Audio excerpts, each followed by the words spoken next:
This is the Iron Man Rob Conway, the NWA World Heavyweight Champion, and you are listening to the Interactive Interview. Happy Memorial Day, everybody, here at WrestlingEpicenter.com as we bring you another edition of Interactive Wrestling Radio featuring the Interactive Interview. Speaking of interviews, this week we are joined by the former WWE Superstar, but present and reigning and defending World Heavyweight Champion of the NWA, Rob Conway.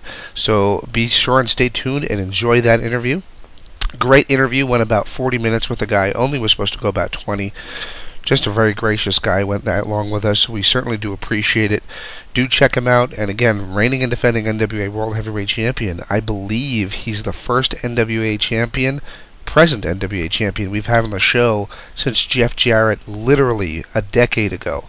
So, again, thank you, Rob Conway, for joining us and spending this time with us. I think you guys will enjoy this interview. After the interview, stay tuned for our post-show as we discuss Extreme Rules, Impact Wrestling, Raw, and all the goings-on in professional wrestling right now. We invite you to check out WrestlingEpicenter.com for our newsline and our backlog of history, which my wife and I and Patrick continually are updating and adding to. And if you haven't already, check out our store and pick up something in the store. We got some great classic wrestling that you can't get anywhere else, available on DVD at a great price. Again, we do this for free, so again, check us out here at WrestlingEpicenter.com.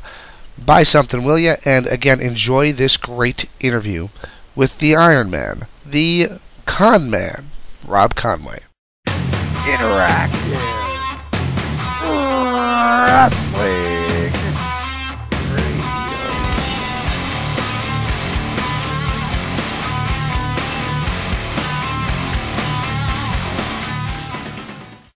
And welcome back to Interactive Wrestling Radio right here on WrestlingEpicenter.com. On the Newsmaker line with us right now is a former WWE Superstar and the current NWA World Heavyweight Champion, the Con Man, the Iron Man, Rob Conway. I don't know which to address you by, the Con Man or the Iron Man, which you prefer to go by. Prefer to go by whatever you want to call me, man. The Iron Man, the Con Man. I've been them all. La Resistance, Robert, but currently, and for most of my career, I've been known as the Iron Man, Rob Conway. Great. Well, yeah, absolutely. And I got to tell you, it's great to see you as the NWA World Heavyweight Champion. Reading your posts and posting the news as I do every day, I'm constantly posting about your title defenses. And how much of an honor is it for you to be the NWA World Heavyweight Champion?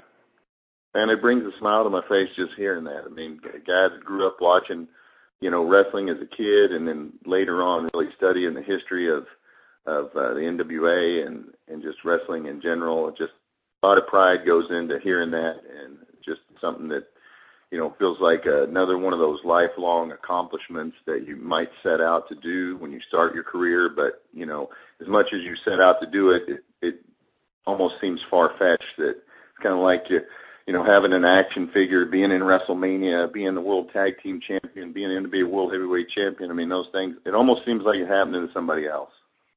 Wow, it's got to be a surreal experience to see yourself in a scaled-down action figure. Yeah, I mean, sometimes it really doesn't sink in that, when you're in a video game or you got an action figure, like I said, I feel like, I'm just a, guy from New Albany, Indiana that worked real hard and in the right place at the right time. But definitely a lot of things that have happened that never would have dreamed would actually happen in real life. Very cool. And I've seen that you've taken the NWA Championship to heart, and it's always been billed as a World Heavyweight title with the emphasis on world. And you've been in Japan, you've been in Australia, you're taking that championship belt all over the globe. How well is it respected globally, the NWA World Heavyweight Championship?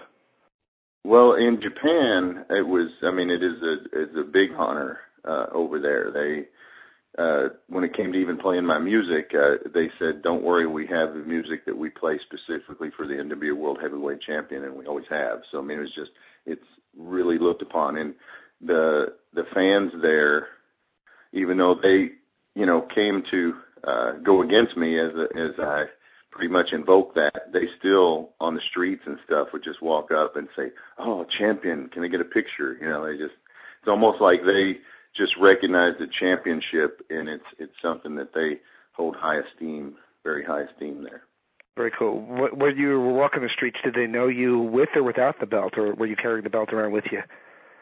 Well, I wasn't carrying it around with me, but like leaving the shows or to the shows, I was at the time walking around with Jack Dane, who's another NWA competitor, and we just really stand out there. So they, you know, and then coming to and from the shows, they just really were enamored of, you know, being NWA champion and being American, and we're so much bigger than everybody else over there that it just all the timing was really good to where they really, really were into the championship belt. And everybody wanted to, you know, could you get it out of your bag? Can we see it? Can we take a picture with it?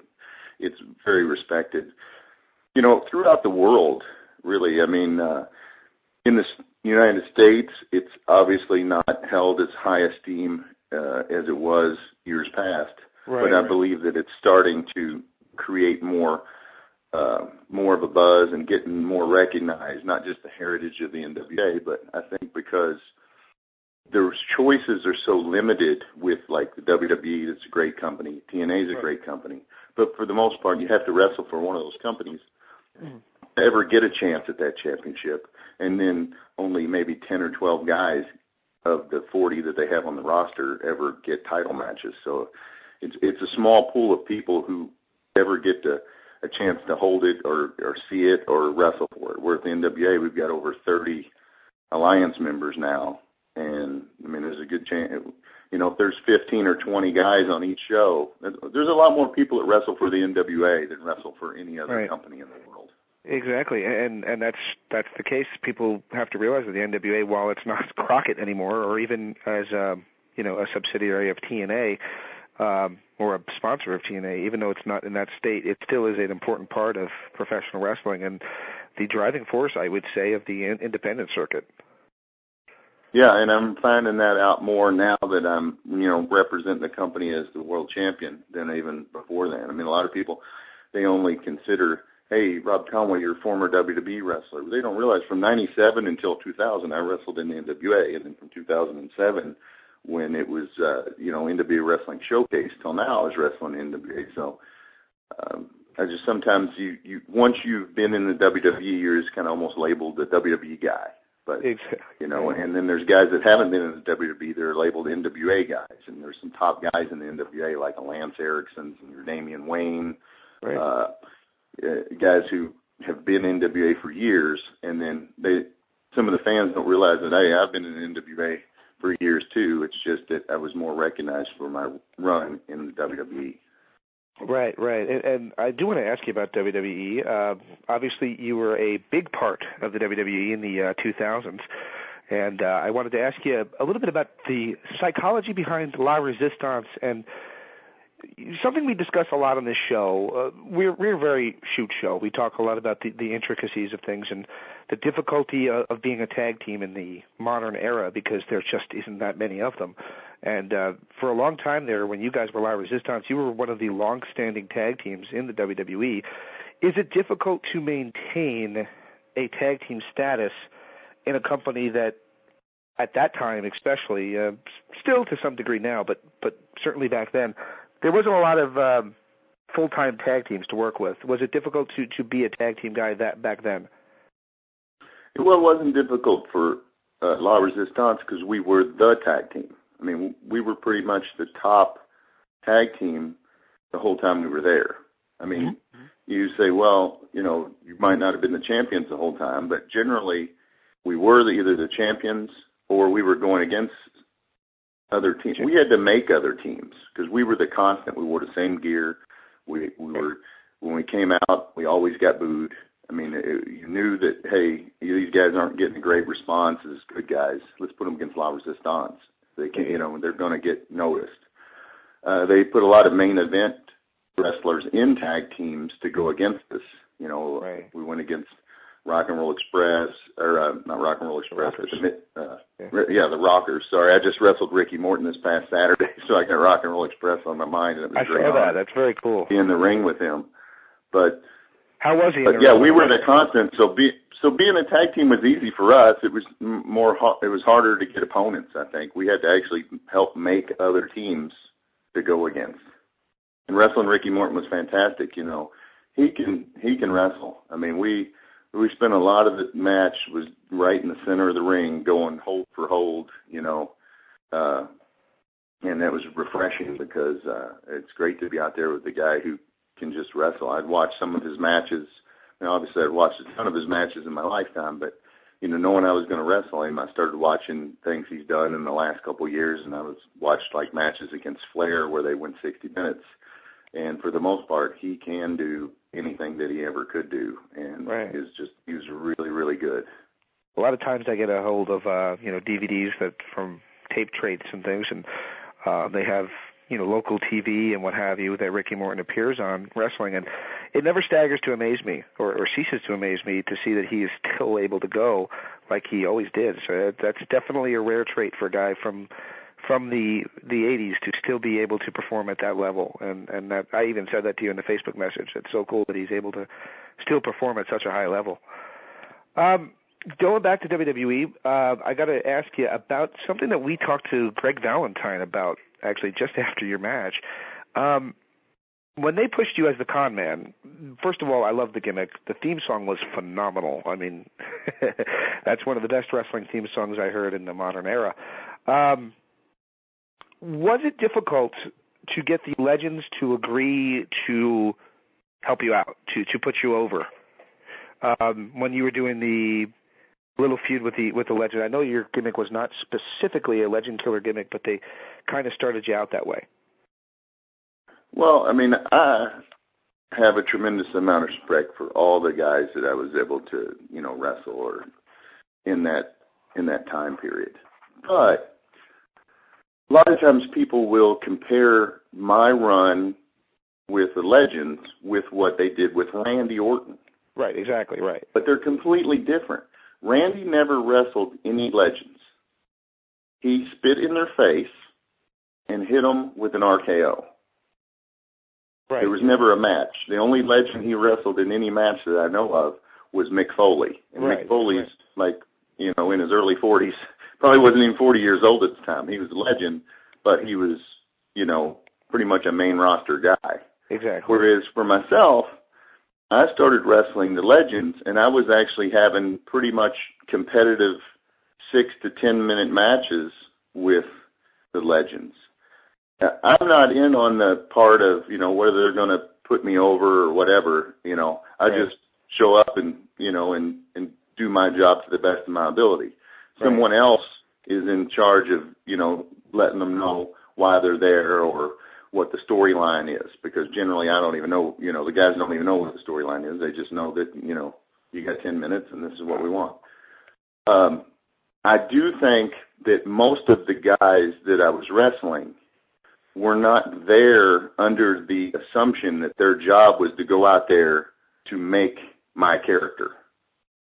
Really? I think that they saw it as an opportunity, which I think most people would, unless you're told this is what we want, that, they look at it as an opportunity to market themselves for another run in the WWE or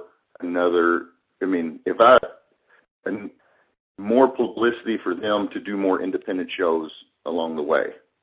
I don't think that my run with the legends was ever meant to really make me look like a monster.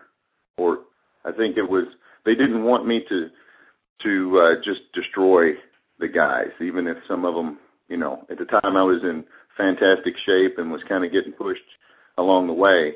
I really think those matches should have been less competitive if they wanted the character to get furthered by the storyline. Right. And to cheer you in, it wasn't like when we had Valentine on that he was bashing you. He just said, I had no interest in going in and putting anybody over at that point. I just wanted to, get out there and do stuff. So I think, me personally as a fan. To me, if you watch that match, I remember that match. I don't forget matches you have against guys like Greg Valentine. Greg Valentine can go. Oh, absolutely. And Greg Valentine went out there and did what Greg Valentine does. And I was really proud of that match. I thought we both represented ourselves great, and he looked like $1 million. I mean, Greg, he was tan and had the long blonde hair and his robe. I mean, Greg Valentine's is, you know, kind of a different case than maybe some of the other people. You know, he's, you know, when I wrestled Doink, you know, right. You know, I think that for a character-wise, you know, he could have gotten an entrance and done something funny, and then I should have just, you know, kicked him in the face and hit him with my finish. There you go. Because he was never Greg Valentine. He was never Ric Flair. He was a character base, and it doesn't matter who was underneath that. Yeah. You know, it wasn't the original Doink. It was just someone in that outfit. But the character Doink is, you know, I have a lot of respect for him as an entertaining character. But I think the longer your match goes with him, the worse it is for the guy that's getting pushed. That's probably the case. And they did something very similar with, oh God, his name escapes me, from three-man brand. And, you know, again, I think he beat Doink, but every one of the other legends beat him, which I don't think did him any favors. But still, I guess, getting the rub from being in front of but he also, the difference between his character was he was a non-established character. Exactly, in my mind. Right. I was a 3-time world tag team champion, and even though, you know, I'd beaten Chris Benoit, I'd beaten Edge, I'd beaten, you know, Matt Hardy and Viscera and, you know, exactly. Sergeant Slaughter. I'd beaten a lot of guys, whereas the guy from 3-Man Band, he was still a younger guy who was in a group before that he was never stood out. So he actually got noticed by going out there and losing to legends. And when I say legends, he actually was going against former main eventers who had been like world heavyweight champions. Exactly, like Sid. So he went against, I mean, like, if I saw him and Sid on the street, I'm going to tell you right now, I think Sid would mop the floor with the guy. I don't care how old he is. Sid is huge, and Sid looks the same as he always did. Whereas, you know, some of the other guys, maybe, you know, absolutely. You know, I mean, like I said, his gimmick was getting beat by main event guys, which I'm sure at that point in his career he was happy to just meet and maybe get a handshake of. A lot of people would pay just to get an autograph from. Absolutely. Because they were main event guys. So it's just a little bit, that was my perspective of, is that I enjoyed working with all the legends. And if anything, I think because I'm a historian of the business and love the wrestling business and the heritage, I might be treated them with too much respect for my own good of the con man character. Possibly. And speaking of the con man character, you altered your look. You looked phenomenal. The like I said, the music was awesome. The intro was awesome. Everything about that character was just, you know, had every right to move up the card. And I guess I got to be the jerk to ask, you know, why didn't it pan out the way it should have? Because people were really digging that character, and it just never really reached the upper echelon as it could have. The head writer of Raw at the time that my character debuted had been on a hiatus writing a movie, I think, for WWE Films. So he wasn't there when the character was created. Then I was getting the character, I say, you know, because I'm not the con man, I'm Rob Conway. The character started getting pushed and they even told me that we don't, not even that concerned with you getting hated. We just want you to get noticed. So, you know, when I would start coming to house shows, people would have signs that said, do it the Conway and 98% fat free. Right. And for the most part, the baby faces that I was going against weren't top guys, so it's not like, you know, I was going to be that hated because they weren't that loved. Right. And then, you know, it started kind of steamrolling. I started doing some things with the legends, and then the head writer from Raw came back, and he basically told me, I don't understand the gimmick. I don't get it. It wasn't my idea. And I told him, I said, well, people are starting to cheer for me, you know, so maybe we can either do something to get me some heat or turn me babyface, you know, I mean, right. And he said, no, I don't really see you as a babyface. And then, for the most part, that character never won another match the day that he came back and was in charge again. Hmm. How did you react? It wasn't his idea, so why would he push it? Because if you can be creative with the creative leader not there, then what do they need him for? That's fair. So you kind of got swallowed up in the basis of politics then. And you understand that going in, like it was.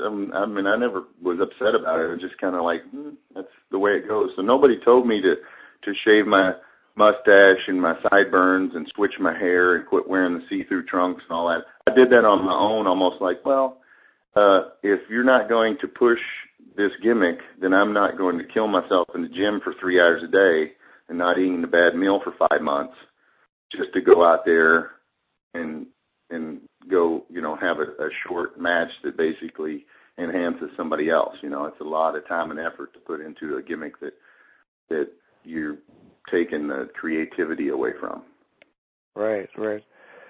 Now, you were fired on screen by Vince McMahon, and shortly thereafter you got released. Did you realize that was going to be towards the end of your run there? Did you realize it was coming to an end?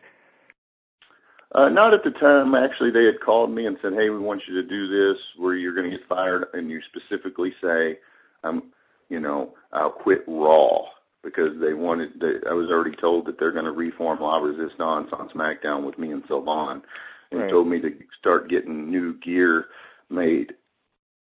And at the time that they said, hey, we're going to bring you in, and I said, well, you can't bring me in. I just had surgery. I had gotten hit in the face a few weeks beforehand and had crushed my septum, so I couldn't breathe out of one side of my nose. Okay. So I had to have surgery. So I was 5 or 6 days removed from surgery when I had to go to the doctor and say, hey, I need you to release me so that I can go have this match. And that's part of the reason why the match was so short, because, I really wasn't even supposed to be cleared to wrestle, but it was like, hey, can you clear me for me to go out there and, wrestle for, a minute and not get hit in the face? Wow. But no, I was told specifically, say Raw, when you're cutting your promo, we're going to put you on SmackDown, but you'll get fired from Raw. You'll pretty much be at home until after WrestleMania, because we bring you back before WrestleMania. The whole angle with Donald Trump and Vince McMahon will be watered down if he fires you and then brings you back before the WrestleMania is over. Right, yeah. I forgot about that. I forgot that it was even around that time period with Donald Trump. Wow. But I got paid. That's the thing, too, is the way the contracts work, and mine had rolled over in January, so I was getting paid a full salary while I was sitting at home. And, then I got released in, I think, May, and then they have a 90-day clause, so I got paid up until August. So I've been paid from January to August to do nothing. So it's hard to even be upset about it. It's like, man, I've made more money almost than if I'd have been wrestling, because I had no expenses. There you go. That's definitely a positive.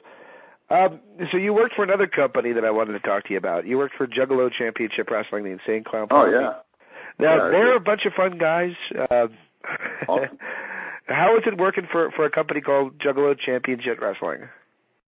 I would say, other than WWE, NWA is different because, each promotion you go to is a lot of its own owners, and right. So you can't compare your locker room in Tennessee to maybe Texas. They're just different places. Right. But outside of the WWE, the Juggalo Championship Wrestling is the most professionally ran organization that I think you could ever wrestle for. Really? And it's with time cues and just, everything is just ran to a T. What you see out as a product might seem wild and crazy, but the way that it's run is completely, by the book, professional. They had catering and the call time was set and everything was, really planned out in advance as far as travel and things like that. So because they run tours of, music tours, those same guys that are running their music tours are running the backstage part of JCW. So, and the talent there is unbelievable too. You go, the first show that I went to, Sabu and Raven and Colt Cabana and Eugene and Vampiro. It's a kind of a who's who Exactly. It's one of the more Rhino, Zach Gowen. I mean, so guys that are professionals that know what they're doing are in the ring, and the people running the backstage are professionals in the entertainment world and running tours that, you know, if you stay in a building too long, it's going to cost you a lot more money than if you get out on the time you're supposed to. So, yeah, I mean, it's actually a fantastic place to work. And really? For me, they don't ask me to do anything outside of what I do. I'm a wrestler. So, I mean, they have death matches and people jumping off balconies and guys going through light bulbs, but that's not something that they ever ask me to do. They know when they hire me, this is what I'm known for, this is what I do, and they're fine with that. Very cool, and I'm very glad to hear that, because they always put on an interesting show. I have several of their shows on the shelf, and you know, it's a fun show to watch. It's certainly different than any other wrestling you'll ever see, but it's a lot of fun to watch. I'm glad to hear that they run a tight show. Violent J and Shaggy are so passionate about wrestling. I mean, they don't have to run wrestling shows, but they are passionate about it, and they've always been involved in it somehow since they got notoriety as ICP. So every time they run a show, that creates more jobs for wrestlers out there, and another place for wrestling fans is to go see wrestling. So, I mean, I've heard them get knocked over the years by people either in the wrestling business or maybe outside it, but nobody has more passion for wrestling than like Violent J. I mean, the guy, he's inspiring the way he talks to you. Like, go out there and, you know, give it 100%, and, you know, just the kind of stuff that they put their money where their mouth is, and, you know, that, like I said, they don't have to do that. They're not making a living doing it, but they help a lot of other people make a living doing it by having shows, and I respect that. Very cool, very cool. Now, you talked about there not being a lot of places to go. There is one other place to go that we haven't touched on yet, and that is TNA Impact Wrestling. And, you know, they've been going, gosh, it's coming up to 11 years in just a few weeks. They'll celebrate their anniversary. What is your opinion of Impact Wrestling as it is now, and is that a place that you can see yourself giving a try? I would think that TNA is better than it's ever been. Because now that they're live, I mean, it makes you, you know, want to watch it. I mean, not that you didn't want to watch it before, but the same way with SmackDown. Sometimes it's, you know, like you don't have to watch it because it's on tape. You can either DVR it or just read the reports. Whereas Raw, you want to watch it because it's kind of what you see is what you get. You know, it's not, if a match is 5 minutes, it's 5 minutes. Whereas sometimes when you watch SmackDown, it could have been a 20-minute match and they edited it down to 5 or 6 minutes. So you've got to rely on the person doing the editing to watch to tell what story they were telling, you know. Right. Now that TNA is live, I think that makes it a lot more exciting, and you get more of a feel for the characters and whether or not they're truly kind of getting over, if they're really liked or loved. Because when you wrestle in the same building all the time, and you're wrestling in front of the same crowd, I mean, if you're hated, you might stay hated, and if you're liked, you might stay liked. But you never know if you're truly over, because, you know, there's a lot. I mean, I wrestle around the country. There's guys that are super popular when I walk out, you know, in one city that nobody knows who they are if they went to 100 miles down the road. So, I mean, just because you were popular in Orlando studio doesn't necessarily mean that, you know, if somebody hired you to do an independent show in Texas, that you would draw them an extra 100 or 200 people. So I think being live is great. As far as me going there, I had talked to them years ago when Terry Taylor was involved. I had talked to him. It was right around the time that Booker T had signed with them. It was just an informal talk because at one time he was in charge with the developmental in WWE, and I had a good relationship with him then. But my feeling on it has almost been, unless I was going to be used as a top-tier guy, then I really would have little interest in going there, because I do good independently with the NWA and with all the promotions that I work for now. And if it's not an NWA company, somebody hires me from the work I did in WWE. And I wouldn't want to go to another national company and take a chance of getting misused to where you actually hurt your value. Fair enough. Yeah, that actually is a lot. Makes a lot of sense. Going somewhere else.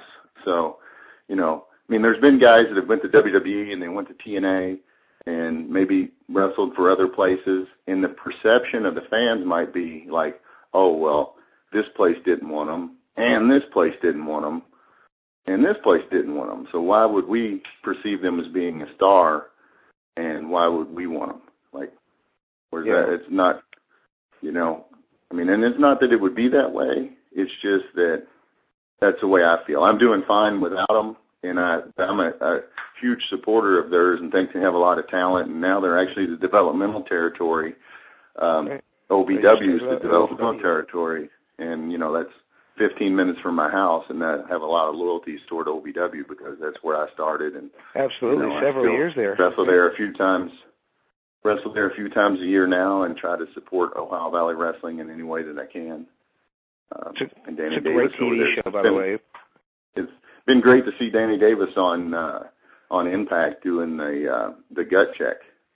Absolutely, that's been great to see. And this is, by the way, they made a joke about this, and I want to take this second to just clear it up. That's Nightmare Danny Davis, not the former WWF referee. Somebody keeps asking me that on Facebook. So it's, that's a question that I have to answer all the time. They'll say, so that was the Nightmare, or that Danny Davis, he was a referee. I'm like, no, Danny Davis was the legendary wrestler in the South and the Midwest, and is part of one half of the Nightmares with Ken Wayne. Absolutely. Great company, too, by the way. They've been doing their TV show for so long, and you know what? I don't obviously live in that area. I'm out in Arizona, but through their website, they stream their shows, and I make it a point to catch it once a week on their website, and I hope everybody else does too, because there's a lot of hungry young guys there, and a lot of them are guys who get the opportunity with TNA on the gut check that they do. So it's over 700 episodes in a row now that they've had on television. We started, I think, in 1998 with a half-an-hour show filmed in Jeffersonville that was pretty much circled around me and Nick Dinsmore and Doug Basham and the Damager, which later became Danny Basham in WWE. And then and Flash Flanagan and Vic the Bruiser was guys in that realm who are still wrestling and have had some success over the years. But yeah, just second only to, I think, Monday Night Raw as far as most episodes in a row that have been televised. Wow, very cool, very cool. Well, I'm going to let you go in just a moment, but I wanted to ask you a couple more questions. Just a couple controversial questions that came in from our Facebook followers, and one of them was about your look when you donned the con man gimmick. A lot of people online at the time were making comparisons to yourself and Buff Bagwell. Was that something at all you were at all concerned about, or is that, didn't even cross your mind? It didn't really cross my mind but now that, over the years people have mentioned it and, similar mustache, our gear was really nothing similar. We're just, two muscular guys that are, about the same size that both had mustaches, but I've got nothing but respect for Buff Bagwell and his physique and his wrestling ability. I actually wrestled him in a tag match about 3 years ago, and he was just a fantastic in the ring and was, a great guy to be around. So he's another guy who does really well for himself on the independent circuit.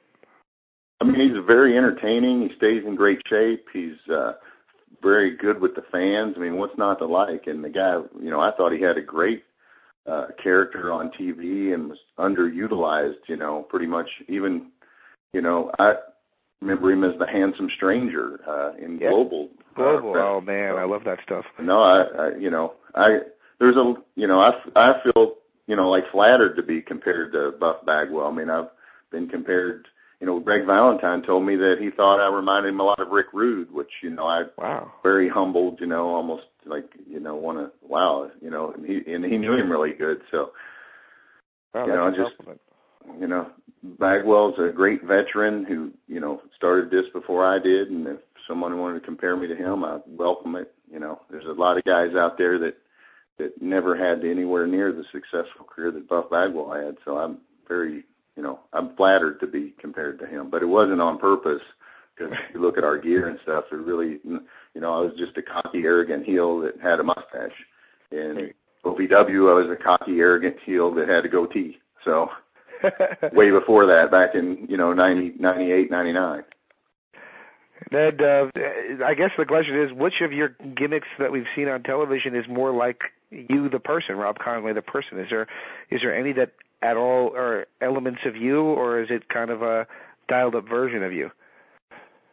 I would say a dialed-up version of the way I would like to be. Because Rob Conway as a person, when I go into a restaurant, I'll generally say, hey, if they say, where do you want to sit? I say, I'd like to sit as far away from people as I could. I'm kind of became more, I'm really not as outgoing. I mean, I consider myself to be a nice guy, but I don't really go out of my way to get attention. If anything, I try to divert attention and, maybe get the attention on somebody else and make them feel good about themselves. But as a character, I've always tried to, if I've seen something that somebody else did that got on my nerves, right, or I thought was overly arrogant, or, that guy's a real jerk, I just made a mental note of it and thought, okay, that's going to be something when the time comes, that I'll use for a character. And, if somebody gets on your nerves and you think, okay, I want to get heat with people, I'm going to pull that out and use it. So, yeah, I'd say it's a dialed-up version of how I could see the worst version of an arrogant self. The worst version of an arrogant self. That's cool. I like that. Well, I got to tell you, man, it's been great talking to you this time. I'm not going to ask you about anything involving Chris Benoit. I kind of burnt down on the whole topic, but I guess my only question for you about that would be to simply ask this. Being the wrestling historian that you professed yourself to be, are you at all surprised that if you read the WWE website that they kind of omit accomplishments like winning the Royal Rumble and things like that of his, or do you think that it's completely done because of businesses and stockholders and things like that, that they just try to distance themselves as much as they can from that unfortunate situation? Yeah, I think it all comes down to it being a corporate business, and they want to portray themselves in the best light as possible. So right, that they just, almost ignore the fact that it happened, and they'll another generation or show of wrestling fans, and unfortunately, his accomplishments, if they decide to never acknowledge them, will almost go as if they didn't happen. I mean, right. They're a big part of what people look at wrestling. There's a lot of great wrestlers in the world today that are not in the WWE, but the general fan only knows what the WWE gives them. I would agree with you. And, you mentioned the Global a few minutes ago, and when you were talking about TNA and being only in the Universal Studios arena, my first thought was, well, I wonder what those Global guys would have done if they were, a traveling band. If name any random character that they had a lot of them. If they would have been over anywhere else other than the Sportatorium, like Maniac Mike Davis, if he would have walked out in boxer shorts in Duluth, Missouri or something like that, would it have gotten over as much as it did in that arena? So it's definitely a interesting thing to think about. But I want to thank you again for spending as much time as you did with us. Is there anything you'd like to say, any way that fans could check you out and find and keep in contact with Rob Conway? Absolutely. For booking engagements, whether it be personal appearances or autograph signings or actual wrestling matches, I can be contacted at doittheconway@AOL.com. And then I also have Facebook, which generally I'll reply as soon as I can to anyone that sends me messages. And there's the Iron Man Rob Conway. Well, they made me switch the name. Now it's Robert Thomas Conway. And then there's one that's Rob Conway 2 because the other one's full. But Rob Conway 2, I'll accept you as a friend and reply to you. And then I'm pretty new to Twitter. I don't tweet, every 10 minutes. It's maybe once a day, but it's the Rob Conway. So, the Rob Conway on Twitter? Yes. I created a monster. I've been on Facebook for probably 10 years now, as soon as it was started, and my wife's always made fun of me for it, and I got her on there now, and now she's tweeting and using Facebook, so it's definitely an addicting thing, but it's also a great way for us to keep in contact with guys like you, and to score interviews like this, because I can't thank you enough for spending as much as you have with us. And if there's ever anything else we can help you with or anything you need us to promote, either on our news line or to come back on the radio program to promote it, don't hesitate to contact me, because I'd love to have you on. I appreciate it, man. Been a pleasure. Hey, this is Buck Bagwell, and guess what? You're listening to the Interactive Interview. Hey, this is Road Warrior Animal, and you are listening to Interactive Wrestling Radio. Oh, what a rush.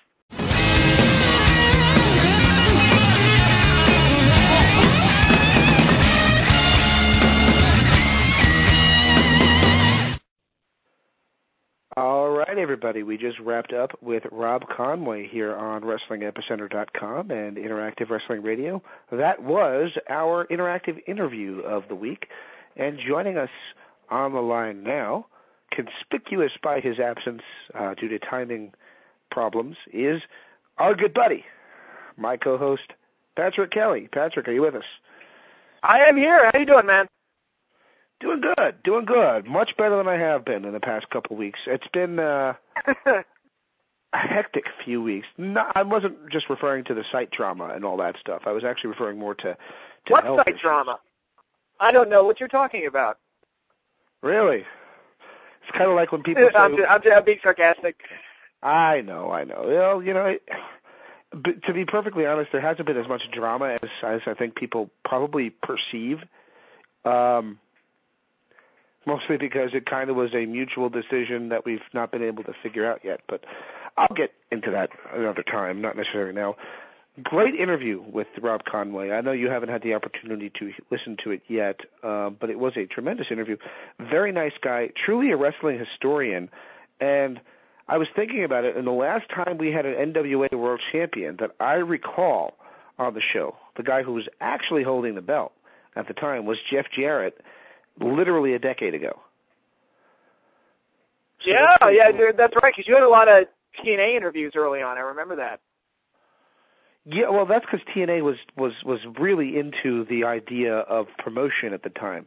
Because remember, they were doing Wednesday pay-per-views. They didn't have the benefit of a television spot on a basic cable network as they do now. Then they needed the promotion, and they were willing to do it with anybody who was willing to do a professional job with their interviews, and luckily we were, and we had that relationship go forward for, 3 years, I think, and ever since then there was one guy that was put in charge that for whatever reason did not like either me or somebody else on the site, and we've not been able to do much with them since then. Little things here and there, but not much on a consistent basis. Mm-hmm. Oh, yeah, I think I know the guy that you're talking about. Trying to get an interview through that guy was just impossible. Well, there was two guys. There was the guy named Tim Welsh, who was the guy who, for whatever reason, took a dislike of us. I have no idea why. And then there was another guy named Stephen Godfrey, who no longer works with the company and has not for quite some time now. Probably should make some phone calls up there and see if I can get something done with them. But anyway, thinking out loud. Great interview. Rob Conway, great guy, great worker, guy who really never really got his just desserts in the WWE. But I say that under the guides of what the Internet views as just desserts, which is world title push. The guy was there for many years, several-time tag team champion. They got a singles push with the Con Man gimmick, which was getting over here. Yeah, that was the best theme song ever, wasn't it? Oh, it was awesome. It sounded great. And Rob Conway, I'm glad to hear that he's actually still in the business, because normally when those guys, so many of them, they go to the WWE, things don't work out, and then they pretty much just leave the business, regardless of their talent level. Like, not Carlito, who was I thinking of? Rico, who I thought had potential and was actually pretty decent with this character that they gave him, and WWE ran him out of the business, basically. So I'm glad to hear that Rob Conway is actually still in the business. What'd you say? Oh, yeah. Last I heard of Rico, and this is the truth, was Chuck D, who used to be the co-host on the show when we were on AM radio, ran into him, and he was working security in Las Vegas somewhere. This was 2005, so that should show you he just left wrestling entirely. Rico actually beat Rob Conway for the OVW Championship back in, what was it, 1999 or 2000? To show you how long wow. Exactly, how far back these guys were training and getting their work experience before making their debuts in WWE. Yeah, he also holds a victory over Ric Flair, which didn't amount to much. Yeah, so maybe our argument about Carlito losing the Intercontinental title, though, maybe it really wouldn't have mattered. But then again, at that point, Flair was jobbing to everybody. Mm-hmm. It was very strange. Ric Flair would have, like, squash match losses to everybody, and then the next week everybody would say, well, to be the man, you got to beat the man. And it's like, well, wait a minute. Everybody beats the man, so everybody must be the man. And if so, wouldn't that make them the men? Yep. That was kind of pinky in the brain of me, but there you go. Point. I love that show. By the way, yeah, he came out with, he did an interview, and he said that his NARF thing that he says, this is Rob Paulson, the voice of Pinky, he came up with that because he used to, for whatever reason, when he was being a smartass in school, he'd say something stupid in school and go, NARF! Like, that was something he actually did in school, and he just brought it to the Pinky character. And I just can think of so many people I went to school with saying stupid shit by the way they did, and then busting out with NARF! That probably would have fit in pretty well with what they were saying. So, yeah, I'm sure.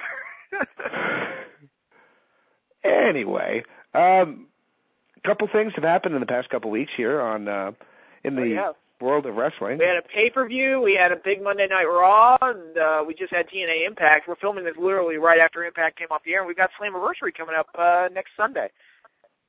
Absolutely, next Sunday. Big event for TNA coming up this Sunday and this coming Sunday. And, 11 years since TNA started. That's just... It makes you feel old, doesn't it? Well, how can I put... I'm going to get a little bit personal here, okay? June 19th holds a very special meaning to my family. Okay? Not only was it the first Impact, which I recorded at home because I wasn't home at the time, but I did record and watch it, and I still have it on the shelf. That shows you how much of a special meaning the start of TNA. Now, this is the first FSN Impact. Oh, no, I'm talking about the Wednesday pay-per-view. Not even Impact. The first FSN Impact was June the 4th of 2004. The first TNA Wednesday pay-per-view was June 19th of 2002. So on that date, anyway, not to be confused with May 19th. May 19th, right. Well, maybe, yeah, exactly, which is when See No Evil came out, but apparently had some other meaning to Kane, which we never found out what it really was.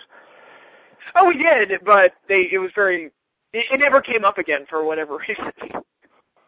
Yeah, it's not like something they... And actually, Extreme Rules was on May 19th, and they never referenced it. They definitely should have referenced it, even if it was a joke in passing. Yeah. Even if they were because they were arguing backstage, Daniel Bryan and Kane, and Daniel Bryan could have said something like off camera, like "I know this day puts him in a bad mood" or something like that. Like it'd be a throwback, but there was nothing there. It was kind of strange. My wife got married to her first husband on this day, and I lost my virginity on that day.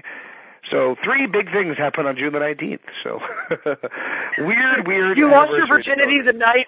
Now I have to ask: did you lose your virginity the night of the first TNA Impact show? The night of the first Wednesday pay-per-view, I have to admit, yes. That's awesome. Watch some wrestling and then do some fucking. Actually, I taped it at home because I wasn't available to watch it. So, if it makes anybody feel better, though, the wrestling show was much better.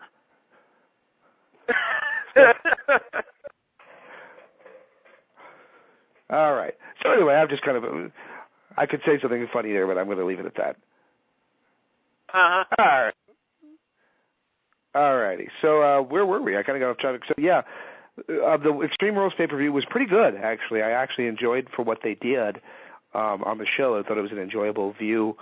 Got a couple questions for you. It was okay. I wasn't a fan of the main event, which I guess we'll get into that. But what were you going to say? No, I mean, booking-wise, even though I wasn't looking forward to the match, I think that the best match on the card on a big match scale, other than the Shield winning those matches, but those matches were not on that level, was Ryback and Cena. That match was better than the match that was in the cage by a country mile.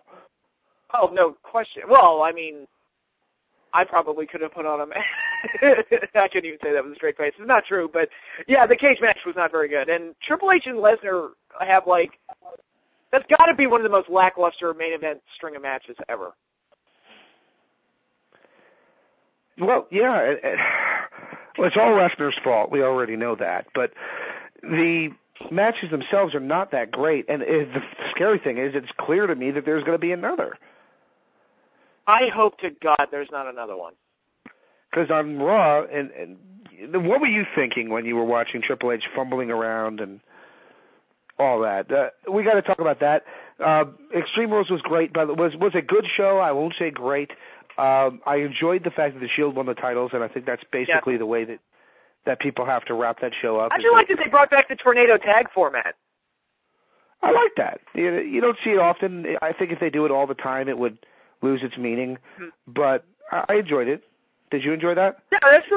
Yeah, absolutely. That's some nice old school stuff because WCW used to do them once in a while, and I always thought that format was a lot of fun, and you don't really see it that often anymore. So I was like, oh, that's kind of cool. I like that.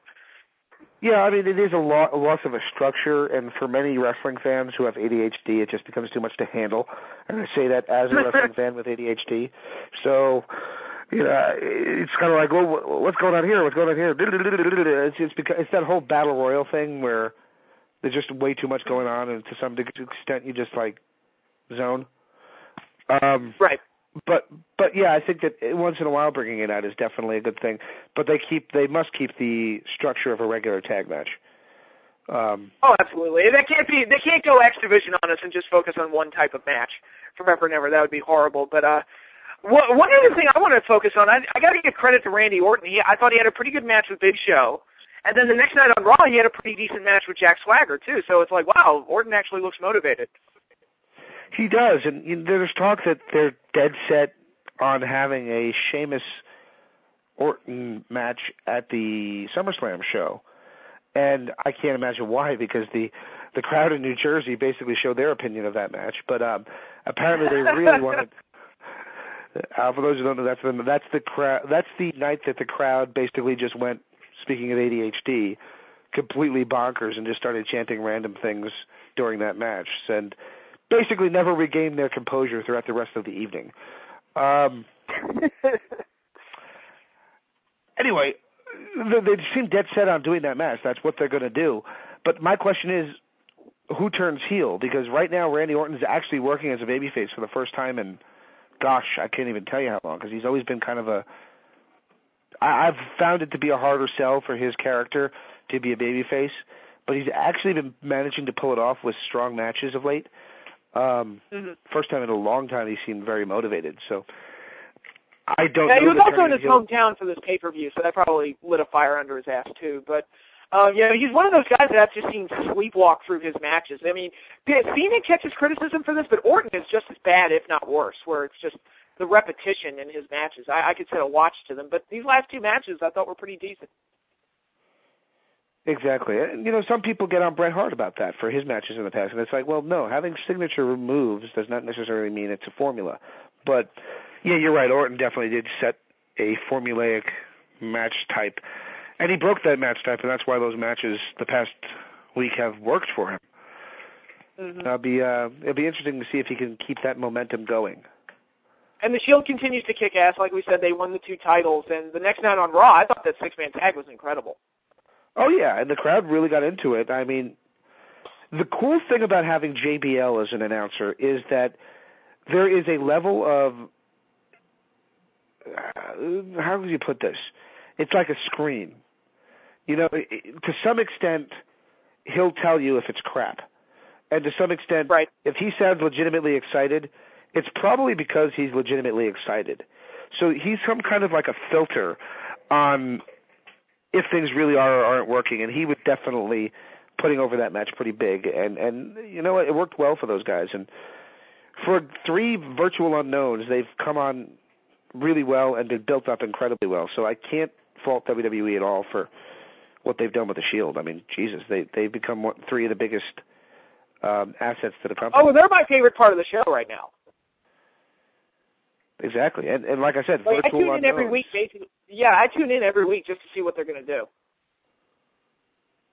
And what they've been doing lately is just having great matches. It's not necessarily just been to see what carnage they leave behind, but also to see the great matches that they're having.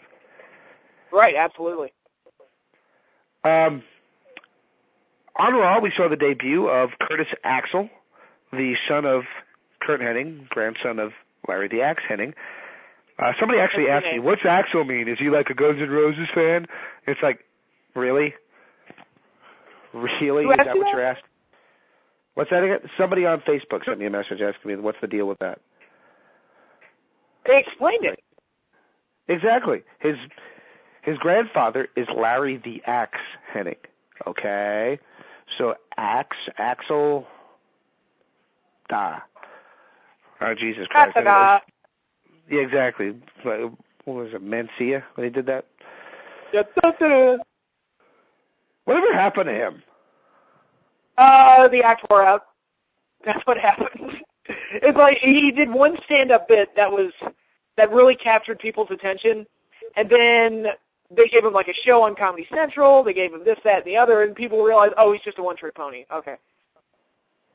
Yeah, I mean, I haven't seen him do anything in forever, so. Okay. Anyway, back to the point. He made his debut on Raw, the former McGillicuddy. Yeah. The former McGillicuddy made his debut on Raw as Curtis Axel. Came out really well. I liked the theme song. I think that's a cool twist on the old Mr. Perfect theme. I liked a lot about what they did. What I didn't like is the actual match he had with Triple H. Well, I didn't like the first segment where, Triple H comes out, and I'm just, because it's Triple H, it's typical him. And I'll throw the Extreme Rules match in there with the Lesnar match where, I felt like Lesnar should be booked as this unstoppable monster, and here he is selling a leg injury and begging Triple H to leave him alone. And I'm just like, oh, my God, this is just typical Triple H bullcrap. But again, it's not his fault. It's Lesnar's fault somehow. But, all right, so that match sucked. And then he comes out on Raw this week. They introduced Curtis Axel, and I'm thinking, okay, I wasn't that impressed with the kid his first go-around, but whatever, I'll give him a second chance. Triple H comes out, talks to Heyman, and starts saying stuff, and then when Axel tries to cut him off, he's like, excuse me, Junior, the adults are talking. And then he bitch slaps him. And it's like, well, there's your new guy. He just got bitch slapped, and then you get the match at the end of the show, which you were just about to go into. Yeah, exactly. And that you said something hysterical on the phone there before. It's like I was reading him up so much it made me woozy. I love that. But yeah, I mean, they did a good job selling the story that Triple H's jaw was damaged. Now, here's my problem with this, and I'm going to be blunt with you. The storyline that I can foresee coming is going to be something about the damaging nature of head injuries. There's talk that they're going to be more serious about concussions in the company. Obviously, I take that to mean on an on-screen role rather than backstage, because I assume they already are backstage. But they're probably going to do something that's going to be more serious about concussions and how they can affect your life and all this kind of things, which would be fine, except John Cena is expected to start wrestling as soon as Monday. And the storyline with him is that when he went through the Christmas lights on Extreme Rules, they say he has multiple concussions. So you can't have a guy have multiple concussions wrestling and then have the other guy woozy and fumbling all over the place and having one of the announcers implying they're having a stroke. There's no continuity to that. It really is bizarre. Well, I'll tell you the purpose behind this storyline, and this is just me kind of shitting on Triple H again. This is part of Triple H's never-ending quest to prove he's just as good as Shawn Michaels. Or it's like, oh, I want to have my own Shawn Michaels 95 concussion angle. I want to have that. Yeah, and that's what I they were thought doing. The same thing. When Curtis Axel went out of the ring and Triple H was doing his pose, I thought he was going to grab himself in the face and fall on the floor like Michaels did in his match with Owen. That's exactly. That was, I think, after he got beat up by a bunch of male cheerleaders in Syracuse or something like that, right? No, it was Marines. Was it Marines that beat the shit out of him? Yeah, apparently the story is, and this is what I've heard, he went to a bar with Davey Boy Smith, and he started hitting on one of the Marines' wives.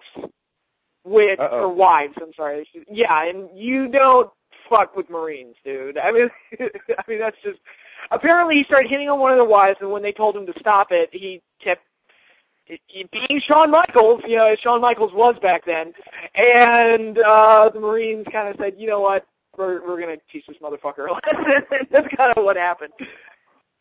I believe it, and, take this with a pinch of salt, but Sunny said in her interview, this was before she was fully blown lost cause.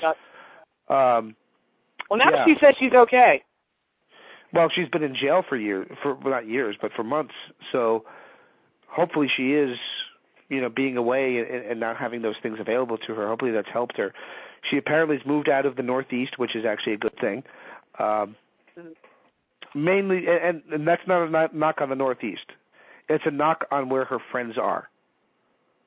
Yeah. Your friends are enablers if you're in that position.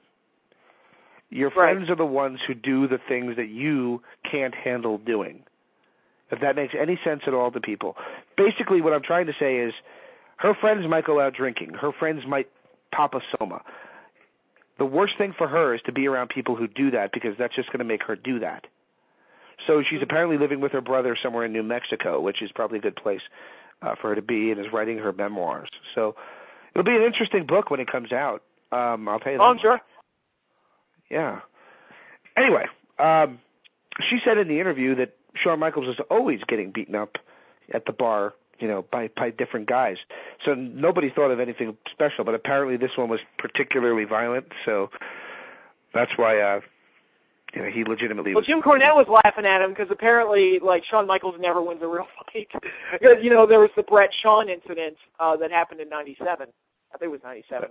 The hair fight? And apparently Bret kicked his... Yeah, the hair fight. Apparently Bret kicked his ass, and it's just...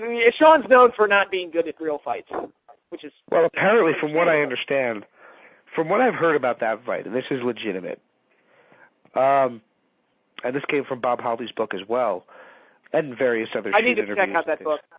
Yeah. He talked about that fight. He said that a lot of people make a big deal about that fight, but in reality it looked like a chick fight. The Bret and Shawn fight?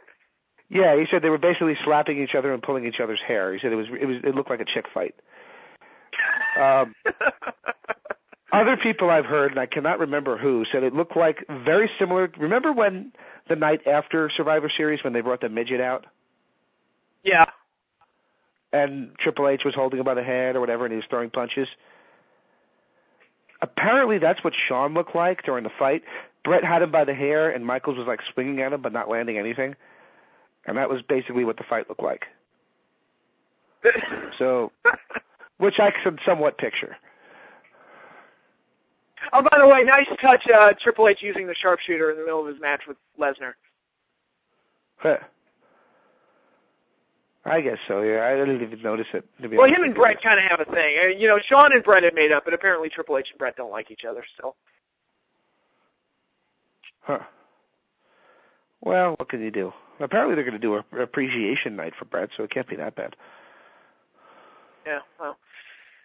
Going back to Monday Night Raw, though, and again, it's just amazing to me. Like I said, I'm not the biggest Joe Hennig fan. I wasn't that impressed with him when he was part of Nexus or anything like that. But, you want to introduce this guy. You want to repackage him. You want me to think of him as someone legitimate. Now, actually, use a TNA example because TNA Impact debuted tonight. Gunner came back, and get this, he was revealed as James Storm's tag team partner for Slammiversary. Okay, well, with the appropriate packaging, I could see that. I mean, he's a good worker. He's a good hand. I've referred to him as the Dean Malenko of TNA. I've never Gunner's one of those guys. It's not that he's terrible. It's just that he's painfully ordinary in every aspect, and I've just Never seen anything in him. However, TNA brought him up tonight, and he beat the shit out of 2 guys. So it's kind of like, all right, at least you're trying to make me think he's worth paying attention to. Whether I agree with that is, completely immaterial. But Curtis Axel, they just made him look like another bitch. Well, the match. It's the match. That was the point, and that's what we're trying to get back to. Not only was he slighted in the promo, but in the match, he was doing well for himself. They were telling the story with the headshots he kept giving to Triple H. But in the end, he took the spine buster and was basically about to get the pedigree before Triple H, I don't know what the hell happened to him. Right. What I would have done when he hit the drop kick, I would have had Triple H not get up. Really? He was just done that? Just done that, because the drop kick looked good, and I've been like, you know what, if they want to do this head injury angle, okay, he hits the drop kick, and Triple H doesn't even get up. No, he lays Axel there. Gets the pin. Make it look weird. Make it look like Axel walks around even thinking, oh. That knocked him out? Yeah, that knocked him out, that's it. Still, he gets the opportunity to have knocked him out, gets the win, and it still tells the story of what's wrong with him. He should have kicked out from that. If it's really Triple H, he should have, Exactly. But. And the basic point is, I should have walked away from this thinking that Curtis Axel is dangerous, and I kind of don't. I walked away from it thinking, what's wrong with Triple H, instead of thinking, wow, Curtis Axel's a badass. Exactly. And that sums it up, really, because when it's the Warrior Hogan syndrome. More people watched Hogan walking away from the ring at WrestleMania 6 than Triple H, than Ultimate Warrior celebrating with the belt in the ring. That's what this was. More people were interested in what's wrong with Triple H, and they were thinking, wow, this new guy's a badass. So, just didn't if Curtis Axel did not show up next week, would anybody think anything of it? I mean, really? Probably not. I have the feeling that he's going to get the TV time that CM Punk would have until Punk comes back. It's going to be sink or swim for him, really. This is his big push. Didn't do anything for him with McGillicuddy, hoping that this will do something for him. I mean, he comes from a great bloodline. It's a matter of if he has it or not. You either have it or you don't, and if he's got it, he'll make it work. If he doesn't, he won't. And for anybody who doubts that and says, well, it's about opportunity, it's about the way you're pushed, Dusty Rhodes had a 50-year-old black woman walk out with him while wearing polka dots and still made it work. I don't know how. That's proof that, you know what, Dusty deserves a lot of credit for getting that over. I don't know how he did it, but damn. Vince probably was pissed off about it. Exactly. No, I agree.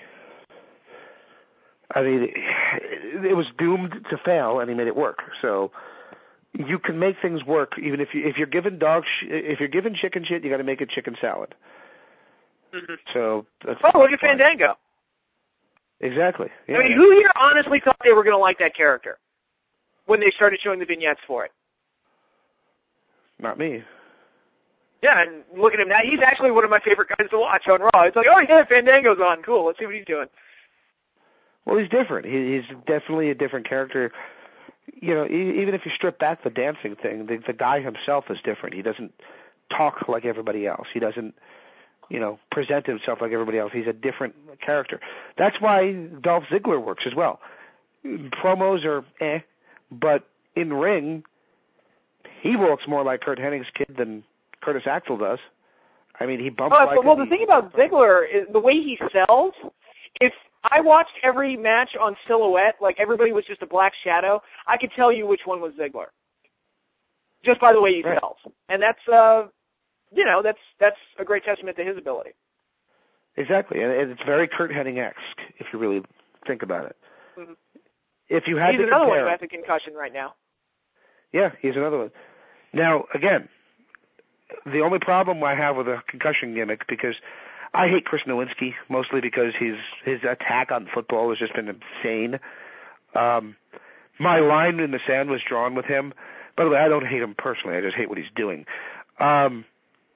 When he wanted to exhume the body of Lou Gehrig to explore if ALS has anything to do with concussions. Mm-hmm. Line in the sand has now been drawn. That's enough. That's enough. You know, you don't exhume Lou Gehrig, for Christ's sake.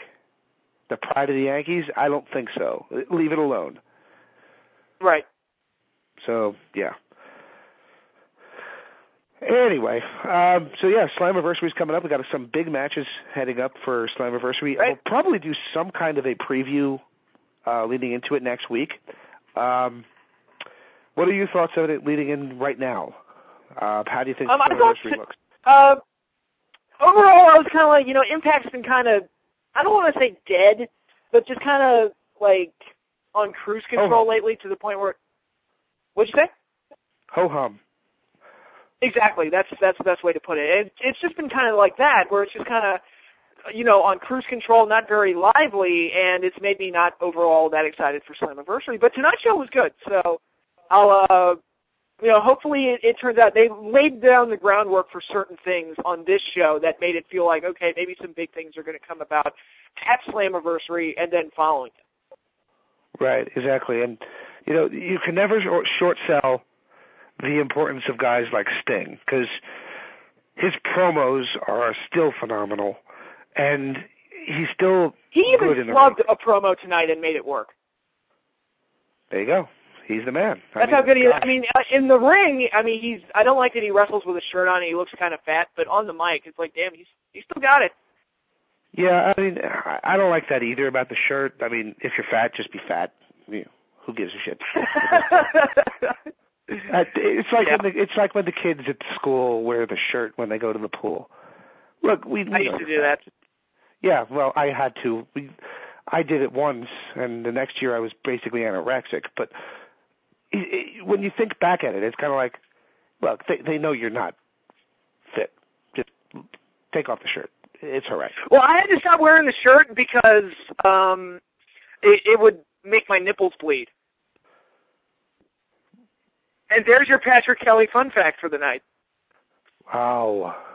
That's just... I don't know how that works. Wearing a shirt in a chlorine-filled pool makes my nipples bleed. I don't know why, but it's like, all right. Friction. It's friction, probably. Yeah. Yeah, that's really weird. We've got weird things on the show. That would be my wrestling gimmick. The bleeding nipple, yeah. Yeah. That sounds like some kind of alcoholic shot. The bleeding nipple. It probably is.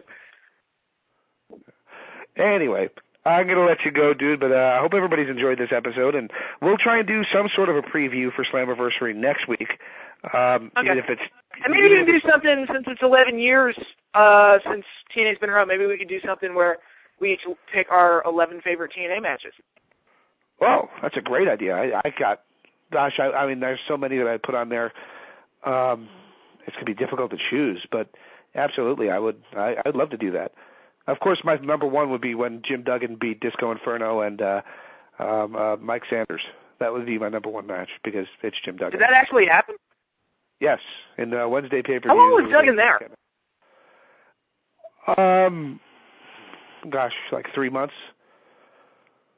Like the early part of 2003, he was there, and he basically just beat up the mid-level borderline jobber guys. That's pretty much all Duggan ever did, if you think about it, except for like his U.S. title run. Exactly. Yeah. Well, it worked for him though too. So no disrespect to him, but it worked. Yeah. He was basically he beat everybody in squash matches. So. Anywho, we'll see you next week here, guys, and we'll do a TNA themed episode next week here on Interactive Wrestling Radio, the Interactive Interview. Thanks to Rob Conway. Check him out on Facebook and Twitter, and keep an eye out for when he's coming to your town because he's the NWA World Heavyweight Champion. Very cool to see that belt on that guy because he's a good dude, and it's a very meaningful belt, even if, as he acknowledges, the meaning of the belt has gone down in the past several years.